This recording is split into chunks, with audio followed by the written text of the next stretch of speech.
Hello, everybody, and welcome back to Adventures in Collecting Toys on Film. It is Toys on Film. It is. What is it, Dave? Toys on Film. That's right, Toys on Film. It only took us long enough to do this. It is another episode of Toys on Film. It is a busy month in terms of films that have toy implications to them. And we didn't even talk about Jurassic World, but maybe one day we'll circle back to that. I haven't seen Jurassic World, so I saw it. We'll circle back to it at a later date, Joey. Let's do it right now. Your candy pants. No, instead we're going to do something fantastic. We're going to do Fantastic Four, First Steps. So that is going to be the topic of this episode's Toys on Film. But little tiny bit of housekeeping, I guess, before we get started. Dave is, of course, murdering his thirst with what flavor do we got today, Dave? cherry obituary. Nice. Looking forward to the energy drink one that's coming. Did you guys see the thing about the energy drink controversy today? Oh yeah. No. So High Noon had to issue a recall because they also produce Celsius, like the energy drink. Apparently they canned a bunch of High Noon in Celsius cans. It's kind of like finding a golden ticket, like Wonka. If anything, if that Celsius is going to cost more than the High Noon. Yeah, that's actually very true too. But imagine sir, you've blown a full point over the legal limit. What have you had anything to drink today? Yes, 3 cans of Celsius. You'd know, like you wouldn't be. You'd be tired, not. Yeah. Cranked out. Also, like it would taste. I mean, High Noon tastes very different from Celsius, but yes, I am excited for the energy drink, the Liquid Death energy drink. What are they calling it? Do you know yet? Liquid Death. No, but I mean, like it doesn't have like a sub brand. No. Liquid Death, hit us up. Let us get it's not dibs. like it's like Mountain Water or like even the iced tea is just iced tea. Like it's the Liquid Death. So it's just gonna be like Liquid Death Energy or something. Yeah. Okay, got it. Yeah, so a little bit of housekeeping. So you're hearing this on Monday. We were at SummerSlam yesterday, even though we haven't been there yet. But expect news coming out of SummerSlam of some kind, whether that's a premium toyetic event or otherwise. And it was great to see everybody that came and said hi at GCW. Hit them up. Thank you. Yep. To everybody. So we're hi on Friday, 2 days from now. We're talking to you about the past from the future, from the perspective of the present. All right. Yeah. It's kind of like moving an egg across the room. Mm-hmm. You see what I did there? Oh, and it was good to see everybody at Emo Fight as well. I stopped by Emo Fight.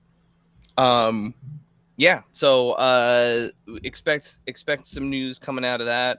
I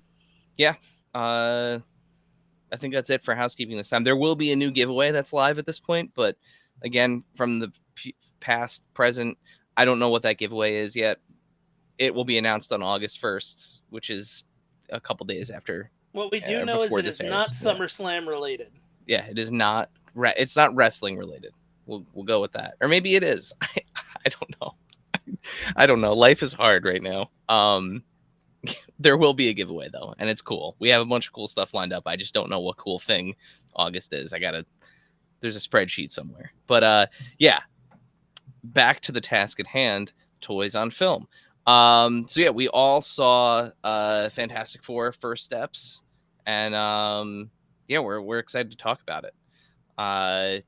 What a month for brightly colored superhero films. Oh, it feels so good. It just feels so good. As the kids say, we're back, right? We're so back. Yeah. Well, yeah. that's been happening in the MCU for years. Yeah, but this one in particular, I mean, like, this was a love letter to Jack Kirby and like the 1960s, like And the for different Earth sure. that we were Yeah. on. Yep. Oh yeah. So they've got that out of the way real quick. So oh yeah, of course, spoiler alert, we are going to be talking about elements of the movie. Oh So yeah, if you haven't seen the movie yet, it's been 2 like weeks, 3 weeks almost. I think 2 weeks. No, 2 weeks by the time this airs. It'd be about 2. 2 weeks in a couple days. Oh yeah, it's okay. It only came out last Thursday, so yeah, it'll be so much is going on. I don't have time anymore. But yeah, spoiler alert. We will be talking about the movie in its entirety. So if you do not want to be spoiled, pause this, come back later. But definitely come back. Don't forget to come back. The coming back part is important. But yeah, so they get that out of the way real quick, right? Movie starts up, and we immediately know we're on what? I think they said like it was like Earth 686 or 868, something like that. It was 8. Yeah, it was like 868 or 886. I believe it's 868, but yeah, 868. Yeah, Jack Kirby's birthday. Ah, that's right. So speaking of the GOAT, Jack Kirby, like I said, this is a love letter to Jack Kirby. There was a nice little Jack Kirby cameo of sorts, I guess you could say, in the movie, which I thought was really cool. And Stan Lee. Yes. Mm-hmm. 828. 828. Oh yeah. There we go. Yeah. So for those that are more DC oriented, obviously not obviously, Earth 616 is like main Earth. That's where the majority of the MCU has taken place thus far. All kind of the Infinity Saga, all that stuff. And even in the comics, 616 is like the main Earth, main storyline Earth. So we know right off the bat that that we are in a different Earth, which explains a lot of things that we saw have been seeing in the trailers. New York looks like a vastly different New York. The only other Earth we've seen is 10005, which is Fox Deadpool's Earth. Yeah, Fox's Earth. Well, we also saw that the alternate Earth in Multiverse of Madness, where Council of with the the Illuminati and all that, but they didn't give it a. I don't know if that was declared a name. Huh. Yeah, no, I don't think they established, because there were so many different Earths that they went to in that in that movie. But yeah, before I came to bargain. before we jump full in, do we have any stats? Do we have any stats prepared for Fantastic Four? We do.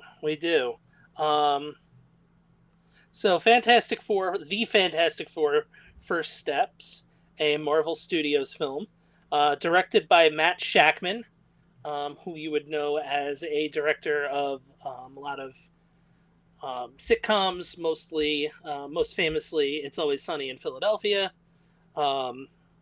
Screenplay by Josh Friedman, Eric Pearson, Jeff Kaplan, and Ian Springer. Story by Eric Pearson, Jeff Kaplan, Ian Springer, and Cat Wood. Based, of course, as we mentioned, on the Fantastic Four by Stan Lee and Jack Kirby. The stars of the film: Pedro Pascal, Vanessa Kirby, Eben Moss-Bachrach, Joseph Quinn as your respective four, Julia Garner as Shala Bal, Sarah Niles, Mark Gatiss, Natasha Lyonne, Paul Walter Hauser as the Mole Man, and Ralph Ineson as Galactus. It is 114 minutes long. The known budget of the film is $200+ million. Box office as of the time of recording, which is after its first full, week, is $241.3 million. Awesome. And shouts to John Malkovich, who was left on the cutting room floor. Yeah, they mentioned his character. It was a brisk film. It was a brisk 114 minutes. I'm not upset that it was only 114 minutes. Oh yeah, it was actually refreshing to not be there for a marathon, because the past few Marvel movies, like in theaters, with the exception of Brave New World, have been epic long films. So was Thunderbolts was that nice. long? I don't remember the length of it. Thunderbolts was a bit over 2 hours. Was it? Yeah. Wow. Yeah, that just moved really fast. Yeah, like, it didn't that feel movie like moved. it, but it did not feel was. like 2 hours. Yeah. So yeah, really, really, really cool. Like we mentioned, out the gate, we were introduced to the fact that we were on an alternate Earth, which again, like I was saying, clears up a lot of the confusion that people had looking at the trailer. What's this going to be? Where's it going to take place? Why does New York look so different? Is it the past? Is it the future? Yeah. We don't. It's the time It's the time it exists in. Yep. So it's definitely that retro future kind of Jetsons-y vibe. Basically, it posits like a what if you had a mind of Reed Richards in New York City, with retro technology, right? Like, one of my favorite things that they kept revisiting was anytime they showed Times Square, the giant like CRT TV that was, where you're used to seeing the big, LED screen in Times Square. Like the monorail, ripping around the city. It almost looked like Tomorrowland at Disneyland. The Like, it gave monorail me... though was like more of like it reminded me of the Big Bad Wolf that used to be at Busch Gardens. It was under the track. Yeah, it was a hanging monorail. But yeah, it definitely exuded that art style and that vibe of, that 1960s, late 50s, 1960s retro future. Oh, I don't know if I mentioned vibe. her in the cast list, but the great Natasha Lyonne was also in the film. You did. She had a very, very cool but brief role. I think we'll talk a little bit more about her once we get into kind of the meat of the film. But yeah, what was really cool is this continues the trend of not really, giving us like the backstory as part of the story. We meet the Fantastic Four 4 years into being the Fantastic Four. It was a little on the nose, but sure. So they've already established, that they're already helping people. They've established the Future Foundation. They've established the Baxter Building. It's on the nose, but it has that, cheesy retro vibe to it that they would totally, that 100%. An old TV show would totally like Ed Sullivan would have done that. Yeah, and I love the fact too that we get that as kind of the frame story, right? We're introduced to the story through the lens of this universe's version of Ed Sullivan. I forget the talk show's name, talk show host's name, but we're kicking off a celebration of the Fantastic Four 4 years into their careers. Ted Gilbert, played by Mark Gatiss. As we're getting that kind of like variety, primetime special. That's again of the time, feels appropriate, like something that definitely would have been on TV at that time. And we're told this. What you don't realize is as they're introducing you to the TV special, you're then being told the story almost entirely as a flashback, which I thought was really clever, because it's a well guised frame story flashback. Very typical kind of trope of comic books. Really, we've also reached the point too where, and I think we talked about this with Superman. And in hindsight, Spider-Man as well. Like, the Fantastic Four have had 2 fine movies made about them and 1 enormous question mark. Oh no, that movie's unwatchable. That's an unwatchable. You also have a technicality. You have a technicality. 1997, I want to say. Oh, the unreleased that doesn't exist. The unreleased, yeah. I've seen the unreleased. It's pretty hard to watch, but it's better than Fan 4 Stick. You I saw that on YouTube, and I forget where.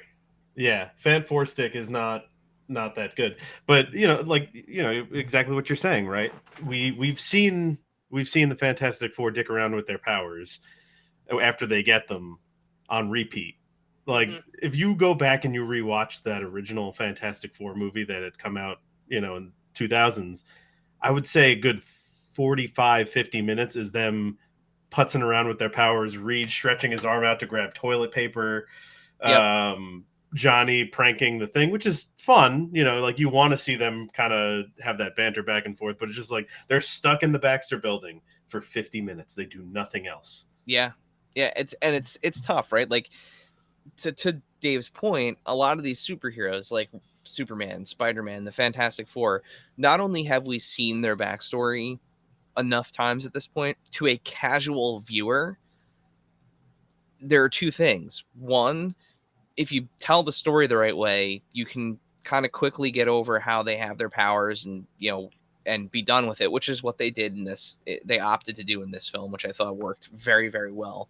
But also, these characters are so ingrained in like the pop cultural zeitgeist that like enough people know, like, the Thing's the orange guy, Mr. Fantastic is stretchy, the Human Torch is the fireball, like a womanizing fireball, like the Invisible Woman is an invisible woman. Is an invisible woman that can also move, that also has telekinesis. But yeah, the characters are like well oiled at this point. Plus, like Fantastic Four, they're not called Marvel's first family for no reason. Like they've been around a long time. So I found that particularly refreshing as somebody who loves like the larger characters. So like I love the Hulk and the Thing. To finally see him in a movie where like he's kind of comfortable being the Thing and he's not dealing with that whole like, I'm hideous, no one loves me. There's a point where he's like, well, that one scene where he's with Natasha Lyonne, right? That one scene with her, it's not like she's not gonna like me because I'm a big Rocky guy. It's more like I'm still like an awkward dweeb from this part of the city. Like it was a different and kind your of cousin Richie. Like, come on. Yeah. Cousin. Yeah, it was refreshing to see them like that, and like Reed still dealing with being apologetic for like screwing up and not making suits that were strong enough to protect them, and like, well, you know what? Let's kind of go character by character here. So we started talking about the Thing. Let's talk about the Thing for a couple minutes. So yeah, we talked about, right, how he's not dealing with his disfigurement, right? Like the kids love him. He's picking up cars. He's picking up black and white cookies. He's cooking with Herbie. Like the public isn't freaked out by him as they would be in like 616. Yep. And he's not being like looking in the mirror, I'm a monster. He's not doing his whole I'm a monster. The other thing too that is like they are the superheroes of this Earth. Yep. They have already commanded the respect of people. There are no other superheroes on this version of Earth that we know of. Yeah, we haven't. We know of. Yeah, nothing has. There's no Spider-Man of this universe. There's no. It's kind of crazy. Unless there is, and it just turns out to be like when you watch anything else that Marvel puts out, it's like, hey, where's Spider-Man? You're in New York right now. He's sleeping. He sees it happening, but Kingpin's allowed to take over. Yeah, Galactus is walking around. Sleeping today. just do a Star Wars on him. He'll be all right. Do a Star Wars on him. Yeah. No, what they really needed was what happened in the Fantastic Four cartoon from the 90s. Ghost Rider just pulls up, does the penance stare at Galactus, and shuts him down in like 30 seconds. Done.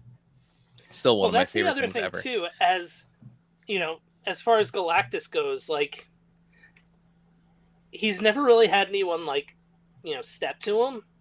Yeah. And one thing we've learned is, even though he is Galactus and there is this, he's this big, hungry, all-powerful being, he's like decidedly beatable. Well, that's always been the case with Galactus, right? Like I know we're hopping all over the friggin' place here, but well, I'm just happy they stuck to that. Yeah, and I like that they focused on his real story, is that like his hunger is actually his curse. And you can do that in a way that like they did in this film that doesn't make you necessarily feel bad for him, because the last thing you want is like you don't want to be sympathizing with Galactus. Like that's not the point, right? But like, you know, the fact that they managed to make kind of a, because when you think about it, it's kind of like silly, you know, that like he was a man-esque at one point and has this cosmic hunger that causes him to feed, and he just gets bigger and bigger and bigger and needs to eat bigger and more powerful things, right? Like that's ultimately what it boils down to at the end of the day. But like the fact that like he's sitting there plugged into those machines, and you know he's like feeding, literally like feeding tubes on the cores of these planets and like the lava and the magma, and like I think they did a really good job of making it kind of like believable, that it's not like he's sitting there going like nom nom nom nom and like eating planets. Like he's breaking the planets down into energy and consuming that energy, and he does it through the ship. And like I thought that that was so well handled, especially considering the last time we had him in any sort of film he was a goddamn cloud. Big old fart cloud. In fairness, they wouldn't have been able to pull that off then. No. But yeah, I mean they absolutely crushed, no pun intended, Galactus. Like I think they absolutely nailed that. And I think that can actually be said for all of the major players here. Like between like the casting and the presentation, this is the best these characters have been presented on screen. And the one that I was kind of worried about the most was Reed, only because Pedro Pascal, love him to death, but like he's reaching that like those like Chris Pratt levels of saturation where it's just like he's in all of the things that I watch. But he's an infinitely cooler person than Chris Pratt, which makes it much better. But like he didn't play Pedro Pascal in this movie. No, and I don't know. Richards. I don't know how else to like put that without like I mean no offense to him, but like he was not his typical. But he also didn't play Din Djarin either. Yeah, like he was Reed Richards. I mean, he down to that like 60s style like metropolitan accent that he had. Did you hear the story though that came out like right before the release? On purpose, it came out. It wasn't a leaked story. No. It came out in an interview. So I think it was Kevin Feige told the story, or it might have been like Pedro Pascal or Vanessa Kirby, but apparently he wanted to go like full blown like Cary Grant, like mid-Atlantic accent. Oh, like news on the march. Yeah, he wanted to do this voice, and they were like, absolutely not. Like they weren't even like, oh no, let's talk about it. They were like, absolutely no. I just see him in like the pitch room, or like during a read, sitting there being like, "We will protect you. We will protect you." What's the Family Guy joke? High pants, fast talkers, right? High pants. But it was just like imagine that. Are we safe? I don't know. Like, the cost was too high.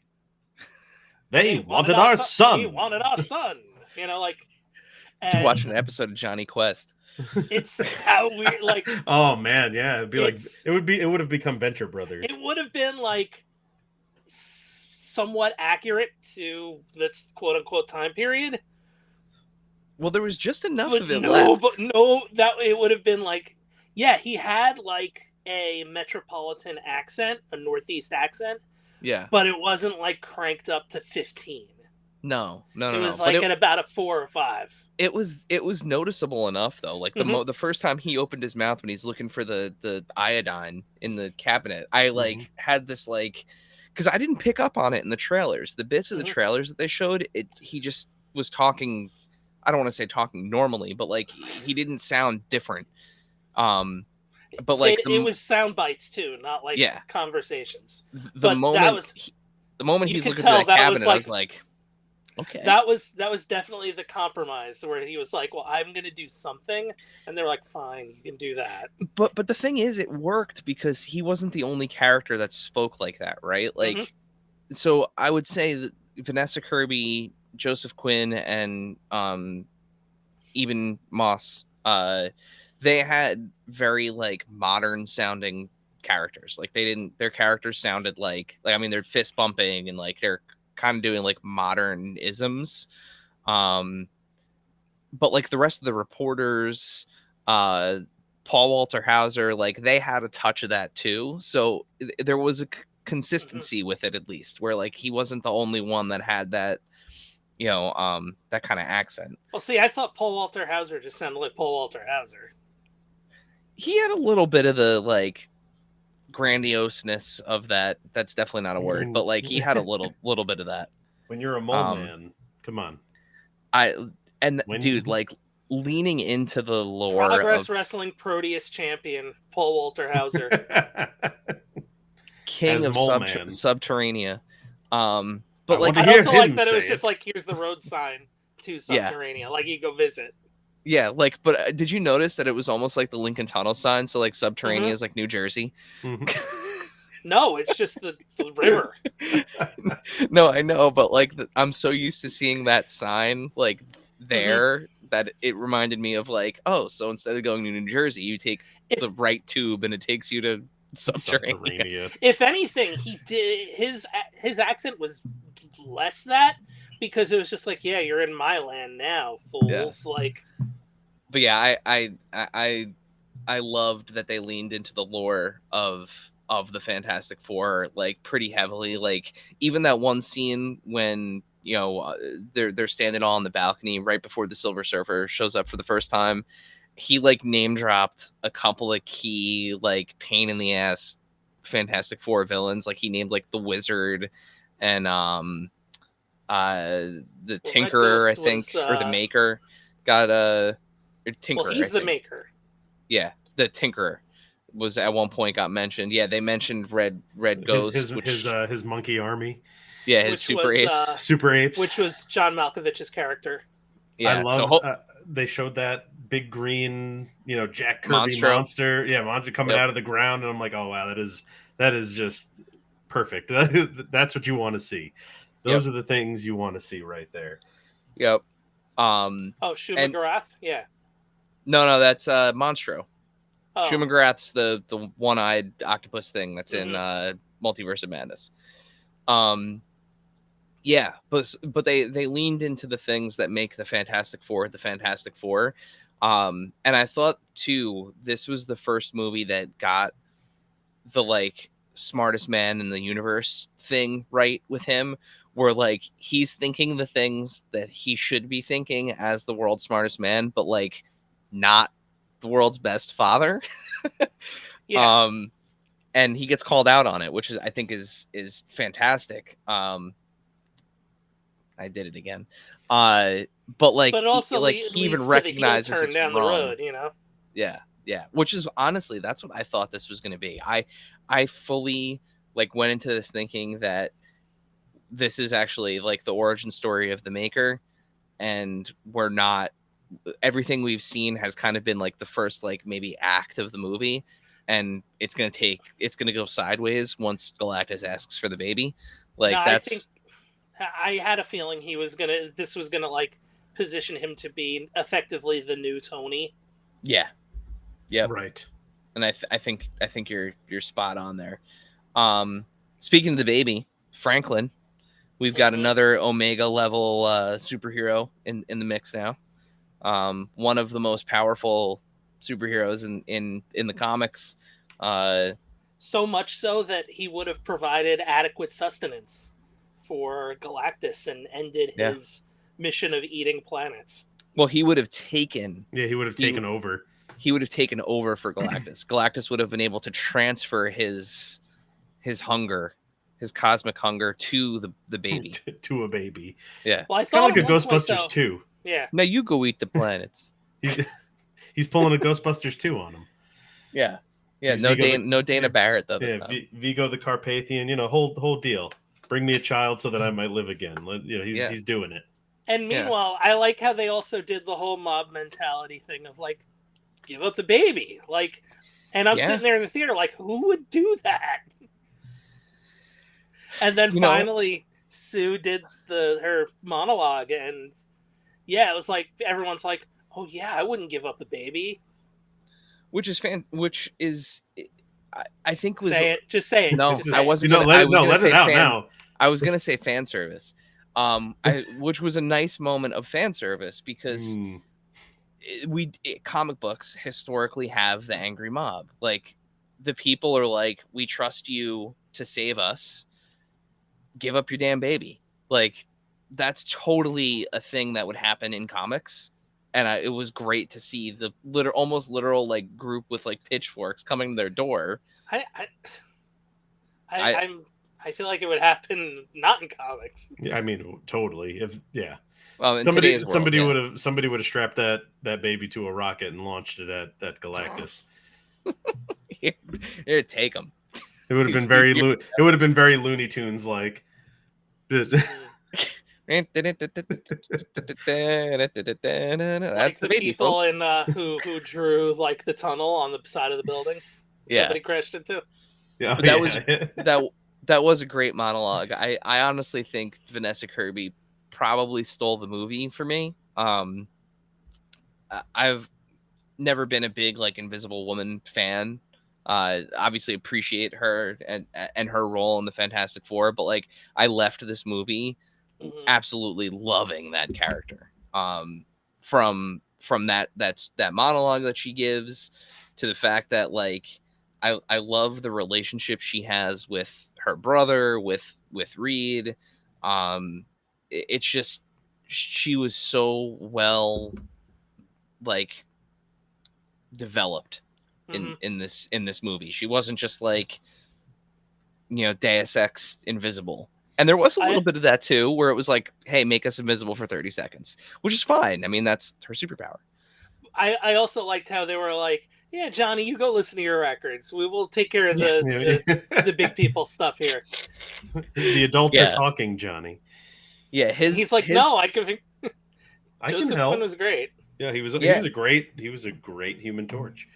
And they balanced that really well of still making him like Silver Surfer shows up and it's like, bro, stop trying to bang the Silver Surfer. Like like they call him out on it like almost immediately, which is hilarious because and little touches too, like the fact that he has the suntan lotion billboard where like the puppy's like pulling down the back of his pants sort of thing. What is that? That's Coppertone, right? Coppertone. Yeah, so like a Coppertone-esque ad. Like he's still very clearly like the heartthrob of the group. But I love that they have their own cartoon. They have like it was done so well. Say the thing. Yeah, say the thing. I don't really say the thing. I don't do that. It's just the cartoon. He was so good. But yeah, Human Torch was so good.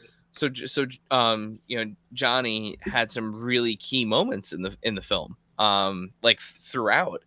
And usually he's like the cipher. Yeah, he figured out Shalabal's language. He there's a really like hard right like turn in the movie in that one scene when they're in the spaceship together and she's like she's trying to kill your nephew, go kill her. Yeah, right. And he's like okay. And you got Ben, just your girlfriend's here. Yeah, love that. I mean, the thing with this movie and what they didn't do in any of the other movies, in my opinion, and maybe I'm missing something when I might have to go back and rewatch, but they never really touched on that Johnny is, he may be, he's a ladies' man, he's this, he's that, and the other thing, but he's also, and he's a hothead, but he is smart. Like you see that in the comics, you see that in other forms, but a lot of the times when they do these characters, whether it's cartoons or the other films, like they didn't really make him like that smart. Yeah, they stripped them all down to one dimension. Right. They didn't do that here. Like everybody here has something, and like Sue is the leader. I find her to be the leader of the Fantastic Four. In this case as well. Like usually everyone's like, it's Reed, Mr. Fantastic. He's the brain. He's the leader. Sue is like overall. Yeah, because she's the one that's keeping them all in check. That's exactly. And I thought that was really, really clever. Because again, like, you know, historically, right? Like, you got the muscle, you got the flying hothead, you have the brain, and then you have the like she does the shield, stuff. Yeah, the shield, basically, right? The backbone, right? Yeah, and this giving the characters a little more dimension and giving them more to kind of chew on story wise, like even like, you know, some of the like softest, like most tender moments in the film happen with the Thing, who is like visually the roughest. You know, like even like when he's using an angle grinder to shave, to like, you know, shave his beard, prevent his beard from growing in, and you know, Johnny says to him like, "Oh, let it grow in. It looks great." He's like, "Really? Okay." Or like that one scene when he's holding Franklin and he's talking about like, they say you should sleep when the baby sleeps. At least that's what happened in the book I read. You know, like he's doing like the fun uncle stuff, and like he's like a big like softy on the inside, tasting the sauce. Yep, cooking with Herbie, trying not to offend Herbie. Right? He's like, yeah, throw in a little more garlic. No, not because it tastes bad, just because want a little more kick. You know, like he is like he is the softy of the group on the inside, and I feel like that was never really explored in other versions of it, and you know, it just makes him such a much more interesting character. Now, that being said, I really hope they get rid of the beard going forward. It was great. It was a great moment in this movie, but he looks so great without the beard. Dave, I love beards, but he was actually wearing clothes in this one. Yeah. Going back to Fan Four Stick. Yeah, they all had those sweet turtlenecks. Yeah, they all had sweet turtlenecks. He wasn't just nude. He just wasn't a giant nude rock man. Yeah, he had shoes too. I thought that was interesting. He had barefoot. The boots. Yeah, he had boots on. I did see a behind the scenes thing. There's like a dude in a suit, which was really awesome. I'm like, okay, so there's a dude in a suit. They overlaid, some CGI stuff on it, but there's like an actual guy in a full Thing costume, which is for some of the scenes awesome. For reference. For most of it, it was just even moss with the dots. With the dots on them. Yeah. I mean, just the fact that they had a guy in a suit for certain things for reference is pretty awesome. Yeah, I think they still do that and Dave, correct me if I'm wrong, because you know a little bit more about this than I do, but they do that for a line of sight to make sure that, like, if characters are talking to each other, they know approximate height. Like the famous example is Ahmed Best. Yeah, with the thing on top of his head. With the Jar Jar head on top of his head. Yeah. For height purposes, so everyone knows where to look. Where to look. Yeah. So the one character we didn't really talk about yet is Silver Surfer. So Shia LaBeouf. So awesome execution. I know some people were a little like hesitant on the effect, and it, some of the visual effects in Marvel movies in recent years have not been as good as they were, a few years ago. Like, they look a little bit rougher. I thought this looked fantastic. I'm just gonna say it. Yeah. I thought this was some of the best effects that they've had in years. I just recently rewatched like all the MCU, the whole thing from timeline order, and I got to Ant-Man 3, and you're just like, okay, here we MODOK are. Shows up on your screen, and you get that jump scare, and but then you see this, and you're like, okay, yeah, this is great. Yeah, we can still do it. Yeah, you can still do the thing. Yeah, there are two aspects of this movie that are historically have been tough to like sell visually. Silver Surfer being one of them. It's just a tough visual. No, and I would say in Reed's stretchiness, not making that look like goofy, especially when he's like bounding between things, like, and like you got just an arm being stretchy, or like, when Galactus was torturing him, that was like brutal to watch. And I think at least in the movies, it's the first time his power was actively used like against him. I thought he was gonna like fling him. I was I was waiting ready. for the rubber band shot.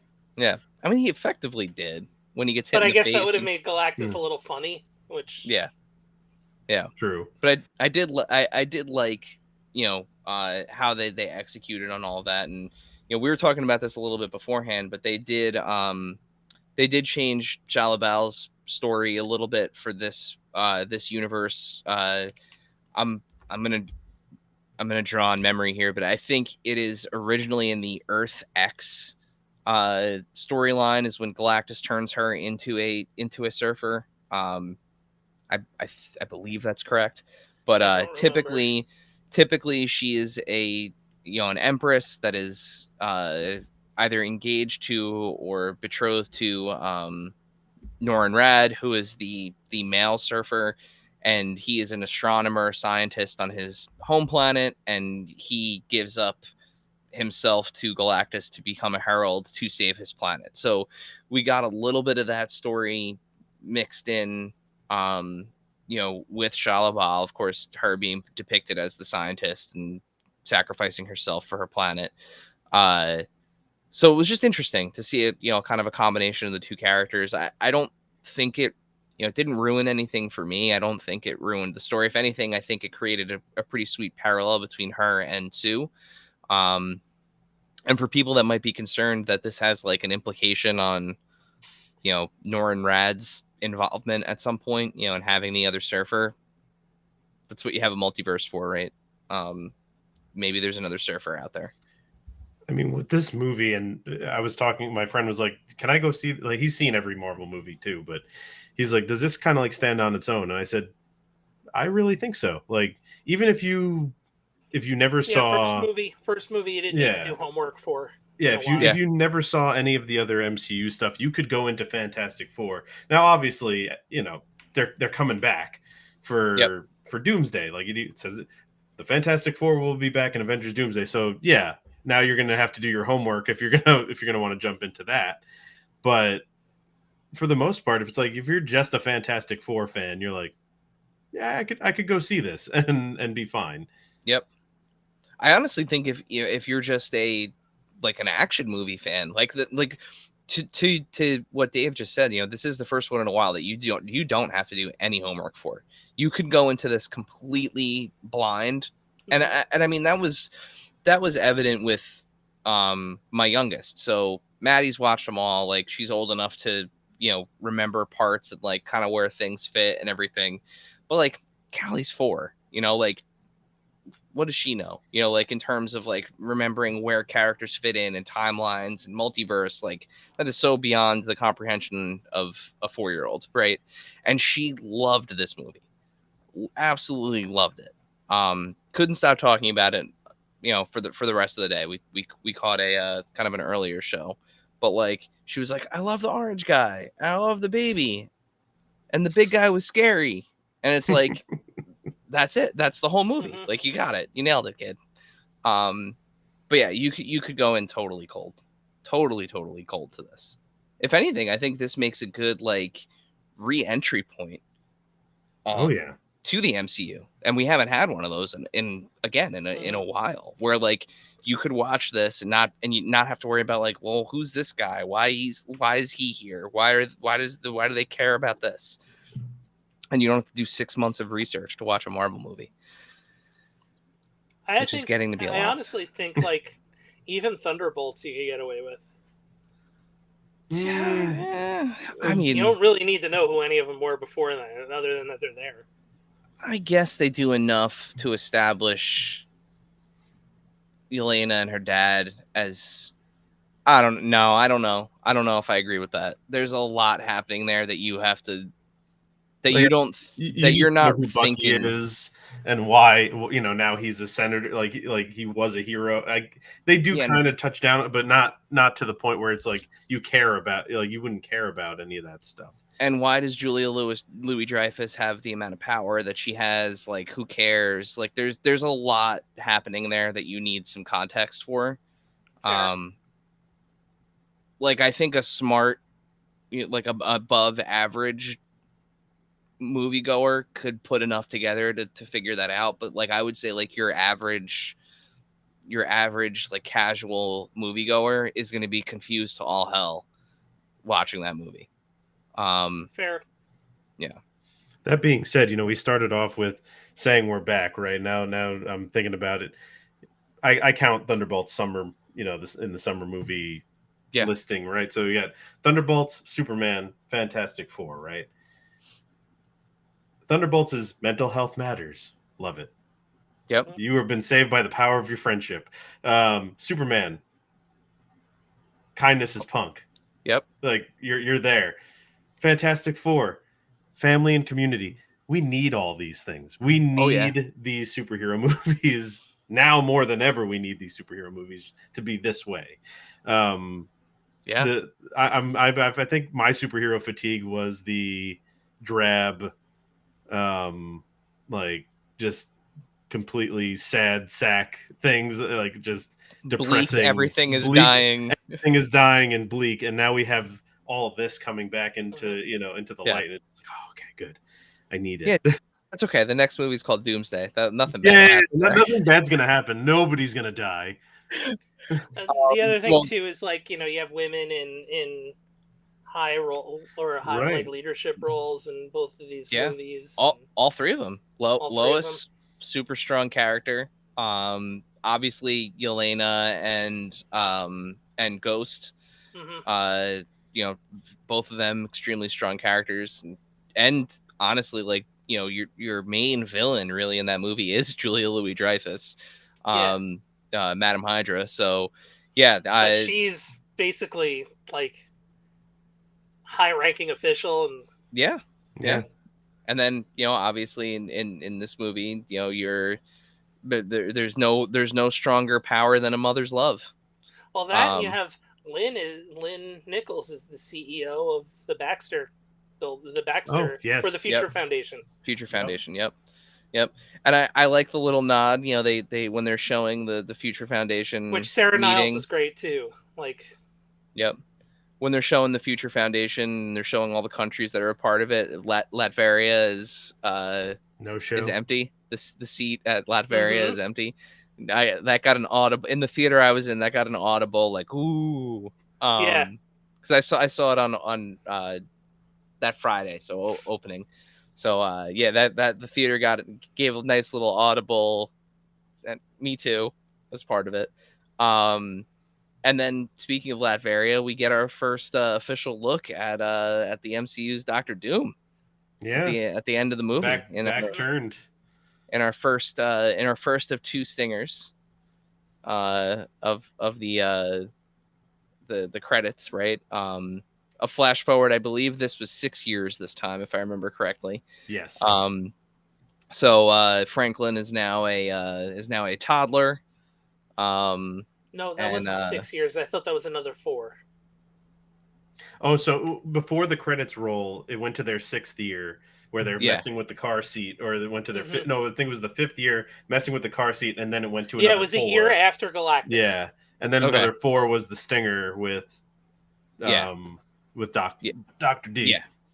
So we get a teleportation of Dr. Doom into the living room of the Fantastic Four, interacting with Franklin, and Sue is on guard, and that's it. Ends with that. So he's got his mask off in one hand, and he's got his other hand on Franklin. And well, here's the question: do they know who it is? Right. That is the big question. Apparently, that actually was Robert Downey Jr. Because Victor Von Doom is part of their crew, basically. Yeah, and I mean, in this comics, case, in this backstory, obviously he's not, right? Like because we do get the backstory early, or a glimpse of the backstory. That they're all professionally trained astronauts and they're going to space, right? And there was no Victor Von Doom on the team. Fifth person. Yep. So, I mean, it does seem like they are wholeheartedly going with some sort of subversive or different backstory for Doom. They're not giving him his classic backstory, which is a gamble in my book. I mean, he's one of the big, I would say probably the top 5 Marvel villains. And to give him a backstory doesn't line up with his classic one is certainly a choice. But I guess trust the process, right? Most of this storytelling has been, if nothing else, fun. I love Robert Downey Jr. Do I think they needed to complicate the backstory of Doctor Doom on the surface? No, but these aren't my movies. I'm here along. I'm just along for the ride. So I have to imagine that they have something planned. We do have something. We do have other things before Doomsday. So we've got Mr. What is that? Well, a year from now we have Spider-Man. Wonder Man. Thank you. Wonder Man is Spider-Man. December. Mm-hmm. Wonder Man, I think, is the next live action thing. We've got Eyes of Wakanda is up next. That's and like Zombies. That's like in August, I believe. This month. Then Zombies is in October. Wonder Wonder Man is in before December. The end of the year. Yeah, December. Born Again, season 2 before Spider-Man. Doomsday. Oh no, before Doomsday. Before Spider-Man. You're right, because it's March. Yep. Vision Quest, who knows? Right. Yep. I do feel like Doomsday. with Tony Stark being, or Robert Downey Jr. being Doom, you are going to get that emotional level from the people who knew. Oh yeah. Like, especially if Peter does see Tony under that like if it's going to happen, like they have to make that happen. It's going to be a gut punch. And apparently there was like a storyline in the comics, and I don't read everything and I can only follow so much, but apparently there was a storyline in the comics where like Doctor Doom borrowed somebody else's face. Like it was like literally like a ploy to a face-off scenario. Yeah. So people are thinking maybe this is the case, and he's not actually Robert Downey Jr. is playing the character almost like a Fantastic Beasts and Where to Find Them situation, right? Where like Colin Farrell pulls off a mask and it's Johnny Depp underneath, sort of thing. That it could be something like that, which makes sense. I mean, he does have those sort of like magic abilities in the comics. So maybe that's the case. Maybe he's doing it to, to manipulate. It's very possible.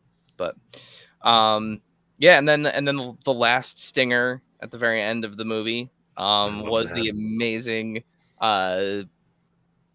intro to the 60s era Fantastic Four TV show.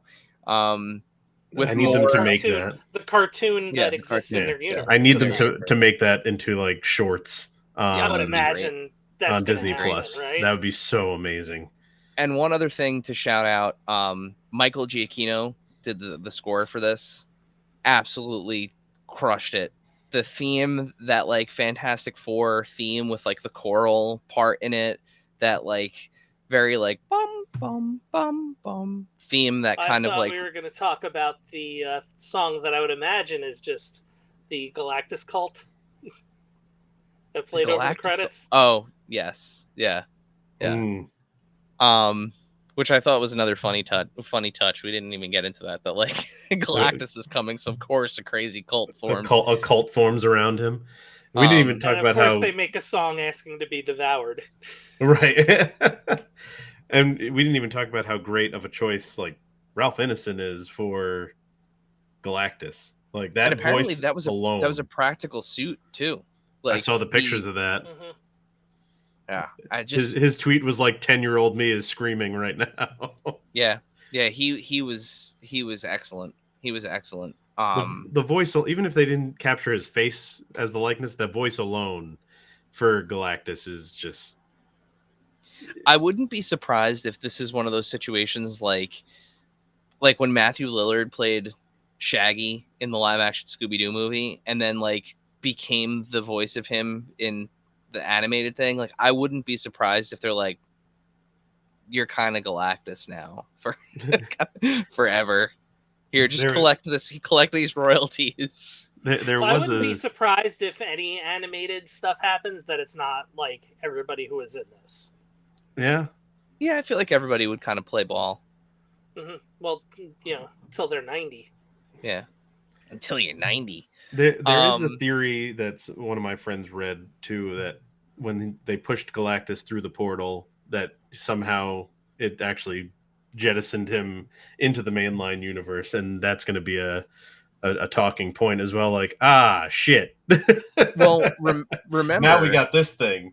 That's a great point, because remember, we don't know where that goes, where that portal was supposed to move Earth. So he went to wherever they were planning on moving Earth to. So yeah, that's a very solid point. And we did see some sort of Fantastic Four vehicle coming into play at the end of Thunderbolts. Mm-hmm. We don't know. It's a different looking four. Yep. It's a slightly different looking vehicle, different looking four. So we don't know. There's a lot of unknowns floating out there right now, but what isn't unknown are the really cool action figures that have been made for this film already. This was cool because it was very much so entering into throwback territory where we had new figures on shelves before the movie came out, like available. It's been a while since that has been the case, especially with Hasbro and just kind of like the timing of things. So I have a picture of them up on screen here, but I actually have them in hand. So I'll switch over so that way you guys can see. I can show them off in hand, but starting off with the Thing. It's so good. These figures are all new sculpts, new tooling. There's no reuse on these. They are like, each one of them is a brand new figure from top to bottom, and it shows. There's just so much detail. Like even all of the little like. I was gonna say it would have to be the suits. Like are that's not painted. That's actually molded.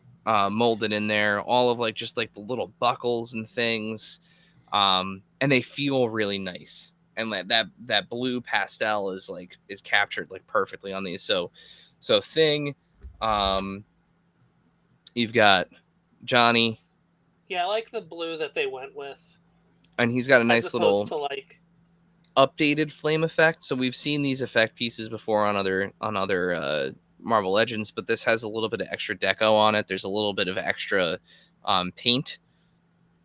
And even like down to their hands, like the hands are not reused because they're these gloves, and they have to have the dual texture. So he's got like the rubber insides on his gloves. So you get and then of course the Human Torch version. I like that one a lot. And all of that detail on the suit carries over. So like it's all in there. You get all alternate hands. I love that he's got like the fire on his feet and stuff. But yeah, great use of translucent plastic on him. You've got the Invisible Woman. Great Vanessa Kirby likeness too. Yeah, it looks better there than it does in that picture. Yeah. Yeah, when you see it in person like that, it's even on like the portrait and stuff of her, like it just, they did a really good job. And then you've got Pedro Pascal, Mr. Fantastic. I don't have them handy, but the arms do come off, and they give you bendy wire arms. I love it. That you can plug in. That work really well. I actually took a really funny family photo of them on Instagram, and I swapped just this arm out, and I had it around Sue's shoulder, like off, like around the other two. Like she's on the other end. Yes. Yeah. Yeah. Again, though, like, and they all the suits are slightly different. So like you can see he's got, the white versus the all blue. They even have their wrist communicators on, Oh, that's awesome. Yeah. That I like that how they were chime. like this most 60s but not turtlenecks. Yeah, yeah. And then the final figure is Shalabal. So really good. Again, likeness on her. It's a little softer just because of the deco, but it definitely looks like her. The board even has like those like scrapes that were on them in the film. Like it's not like a purely, like, almost gives it that like metallic look. And she's got a really cool actually stand that comes with hers as well.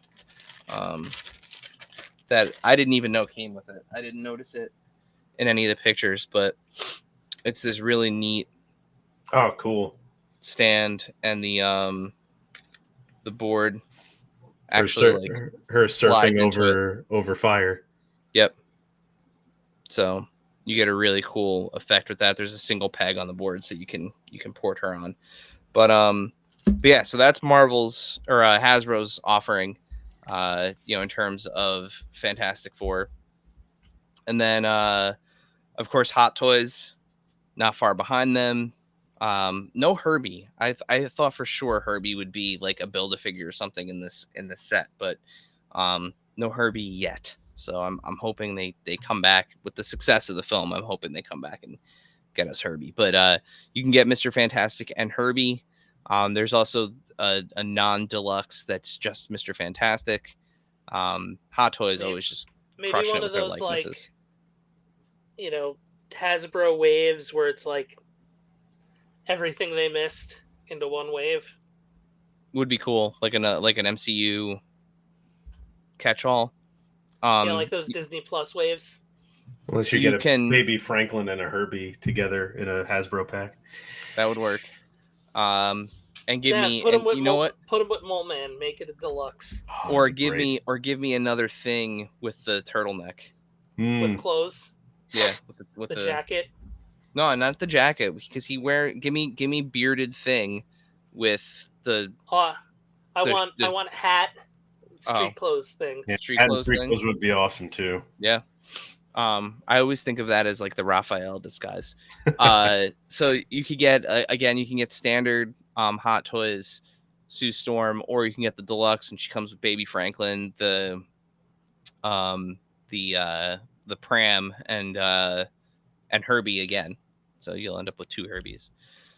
This is what I was talking about. Give me this version of the thing, but give me the one with the beard, because that's the way he looks at the end of the movie. Is this turtleneck with the beard?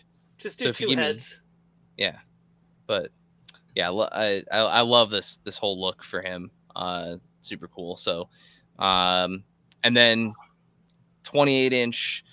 I forget what they're actually calling this. It's not soft vinyl, but it's not like a fully articulated Hot Toys figure. It's just a really tall, sort of articulated What's this, Hot like Toys. $2,000?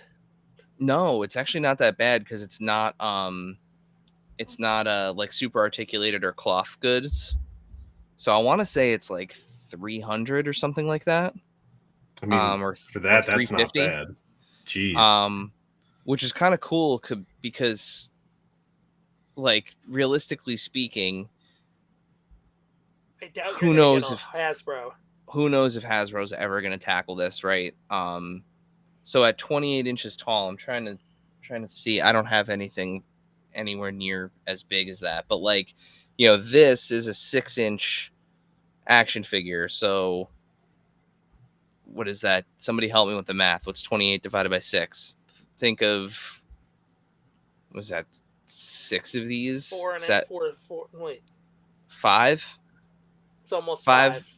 Yeah, almost 5 of these on top 4 of and each change, other. right? It's not going to be perfect scale. That would be a big ass Galactus if it needed to scale to this. I mean, that would be. How big are Hot Toys? So this isn't meant to scale with the Hot Toys. It actually comes with these micro figures. Oh, okay. That are to scale. Oh man, if they tried to scale this with a 1/6 scale, It'd be as tall as a house. Yeah, it would just be gigantic. Like it would be, because think about it. I mean, he's got Reed stretched between, his hands, and he's like looks like a rubber band. Mm-hmm. So like even to scale for these guys, you're probably looking at like feet tall, That's going to be the pull quote. Dave doesn't know how big Odd Toys are. But yeah, so I'm deeply considering this as like a display piece to go with the Fantastic Four, because who knows if Hasbro's gonna. I mean, they revisited the Sentinel for X-Men '97, so maybe they'll redeco and revisit this. It's close enough. Is it though? No, I mean like the whole face and there's like so much head. detail and yeah. I mean, they changed a lot. They changed a lot of the Sentinel. They didn't barely reused anything, if anything, on that X-Men '97 Sentinel.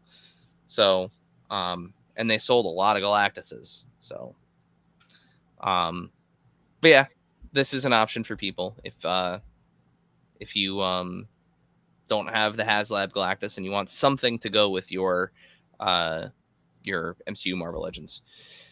And then speaking of Galactus, we've got the one of 3 popcorn buckets. So this has got the light up eyes. $80, and it's huge though, and it's enormous. Massive. It is massive. This is Mr. Fantastic popcorn bucket. I did get to see this one in person. It's hilarious. He's the handle, so you just grab onto Mr. Fantastic, and get a handful of Fantastic, huh? And you get some Fantastic popcorn. And then for our final do you happen to have the cup? I don't have the cup. Actually, I've never actually seen the cup, I don't think. But for our final popcorn bucket, yeah. Look at this guy. Look at him. He's so adorable. I love this thing. Having this in the theater, I thank God we went to a 10:45 show. There was nobody sitting next to me, so I got to put my child in the free seat next to me, and he just sat there and he watched the movie. This thing is fantastic. No, once again, no pun intended. It's really hard to not say. It is. It's really hard to not say the word fantastic. But like it has so much to it though. Like it's got articulation in the arms for no reason. It's got hand articulation. You can put candy in his chest. Candy pants meet candy chest. Yeah, candy pants meet candy chest. I mean, I probably could store other stuff just right up. Is that where that's where you're supposed to put the popcorn? You're supposed to put the popcorn inside of this like that, and then somehow jam your adult-sized hand in there. This is for children. This is not. This is not for an adult to stick his or her hand into. Even my wife was like, I couldn't even put my hand in there. Yeah. They also I don't know who... really, they want you to put drink inside of his head. Does his head come off to clean it? Yes. Okay. Yeah, the head spins off. It actually comes detached like that. But I couldn't imagine putting a drink inside of this, even just in the cleaning in general. Like, how does that not mess up because it's not connected to anything else. Correct. Yeah, like all the electronic stuff. But his eye, like the electronics are in his eye. It's all separate though. Like inside, it's like has like a piece of something. Like there's a piece of plastic in there to block any of the electronics. Supposedly, yeah, right. Like I'm not going to put a drink in here. That's just not going to happen. I ain't putting a drink in there if I had that either. But it does have little things like you hit this button. You can't see it obviously, but this light in here is actually a projector. It projects the. I don't think it's going to work. I could see. Yeah, there you go. Oh, there you go. It projects the Fantastic Four logo. So Herbie's eye projects the Fantastic Four. Okay. And then he has another button, and he just plays the theme. Yeah, I can imagine you getting this full for your children and them doing it in the theater. Yeah, I just sang it. Yeah, that's. I'm sure that went over really well on like the matinee viewing. Oh yeah. Like imagine filling that thing up with like cookie dough bites, popcorn, and a ginger ale. Right. To be honest though, 10-year-old us, we're putting candy in that thing. No way. Yeah. Candy and popcorn. I don't know if 10-year-old me is brave enough to put a beverage in there. Plus, like, I think I could put a cup inside, like open that up and throw a cup in there, and then just have a cup there. But I would never put the actual liquid inside. Into that. Herbie's head. Too much respect for Herbie to do that. Exactly. I mean, and all this thing after it was all said and done. I'm excited. AMC has seltzer. It does have seltzer. After everything was said and done, like after tax, it was like $86. So you have spent in the last month. You have spent over $100 on popcorn buckets. Just shut up. Well over. Well, I say over because I know you got 2 for Superman, right? You got the I only got the only one. the dog bowl. Okay, so just no, wait. Yep, I got the dog bowl. I forgot about the dog bowl and the dispenser. And the newspaper dispenser. Yep, over $100. That's like that's like $120, isn't it? I didn't do the Red Guardian limo. Okay, that was an option. I did not. Did you do the Alien Romulus Alien? I did not do the Alien Romulus Alien. Do you have the Dune one? I do not have. I don't have the fuck bucket. I don't. Well, which one? That could be 2 different ones. That could also be Logan's head. Do you have Logan's head? I do not. So I didn't really start doing this popcorn bucket thing until Ghostbusters Afterlife. Okay. So I got the Ecto one. Oh, it's an Ecto one. I got the first Ecto, the Ecto one, and it has the lights turn on it. And then when Frozen Empire came out, they had the Ghost Trap. And I'm like, all right, this thing is awesome. Definitely a less expensive endeavor than the one I took to get both of those things. HasLabs. Oh, yeah. The Ghost Trap actually has a practical use, though. During Halloween, I put candy in it, and I use it as my... pants. Oh, I use it as my pants. I put candy and my legs in it. Yeah, I use it as my dispenser for the children when they come to the door. Just and I turn the light on, so that's just cool. I only have one of the promotional buckets. You could do the dog bowl now. You could, dude. The in the Superman dog bowl. That's adorable. I have the handbook for the recently deceased. Oh shit! I bought that one too. Yeah, I have that one. That's the only one. I have none of these. I'm a popcorn bucket guy now. Oh. I just like that it looks like the book when you put it like on a shelf, so it's become just a Halloween decoration. It's now become the dad joke that I tell every movie. I go, Christina, do you want to get the such and such bucket? She goes, do you want the such and such bucket? And I'm like, no. I did almost get that Jaws one at Cinemark. They had a really cool like shark cage Jaws one. Oh, for the 50th. AMC had like the movie poster style like shark with the mouth open But it's one of those things where it's like, how many buckets? What am I gonna do with this? It's like getting collector's cups from sporting events. The one I did want to get was the Fantasticar, but none of those I couldn't find them anywhere because somebody took a picture of it with them and they scale with it like it's like the right size. If you go to the AMC in West Orange, they always have every popcorn bucket. It's like never fails. They usually have like every single one if you really want the Fantasticar. Yeah, I might have to look into that. We'll see. Well, so you know what though, that being said, the fact that Herbie did come with the large popcorn, a large drink, and the candy, normally that combo alone is like $35. So you're getting all the snacks for $35, and then they're charging you. Yeah, and they don't make you put it in there. Right. Like they give it to you separate. Yeah. Imagine they were like, you can have it, but you need to put it in there. I want to watch you put it inside of him. I want to watch you die a little on the inside. I want to watch you fill him with liquid.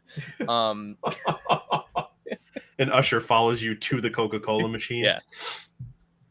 Yep. Coke Zero, huh? Usher will follow you home. Okay, so that wraps up Fantastic Four. As we usually do. Guys, what did you think about the film? What's your one sentence takeaway, and should people go see it? There's an I Know What You Did Last Summer toolbox. Oh, I was gonna say, is it a fisherman's tackle hat? box? No, I hope it's like box. the hat upside down. That's kind of fun. It's just a hook around a bucket. Yeah. So Joey, should people go see Fantastic Four? Did you like it? Yes, I think people should definitely go see Fantastic Four. I loved it. I thought it was, for lack of a better term, fantastic. I loved it. I would definitely go see it again if I didn't have like 100 other summer movies to go see. I have the rest of August to tackle through, and I wanted to go see Superman and Fantastic Four on repeat. And you know, now I have like there's horror movies, and I've already missed one that's completely out of the theaters now. I believe Ick with Brendan Routh. It was only like 4 days, and that's gone now. Like that out of out of sight, out of mind. I cannot going go to see a that service though. I forget which one. Oh, okay, that's good. At least that's. I want to see Together. That's the next one I think I want to see is Together. Together. I got to see Naked Gun. I want to see the Naked Gun. Yeah. Oh yeah, Naked Gun too. Yeah, that looks really good. I agree with you. This was awesome. I didn't think that it was going to be possible for a superhero movie to be better than Superman this summer, and the Fantastic Four did that for me. So, as much as I loved Superman and I thought that was, you know, a great start for the new DCEU, it was just so great to be back in the Marvel Cinematic Universe again this summer. I don't know if I'm there, but it's very good and you should see it. Yeah. It was great. Yeah. It was great, Dave. Mm-hmm. Just great. Yeah. I thought it was fantastic.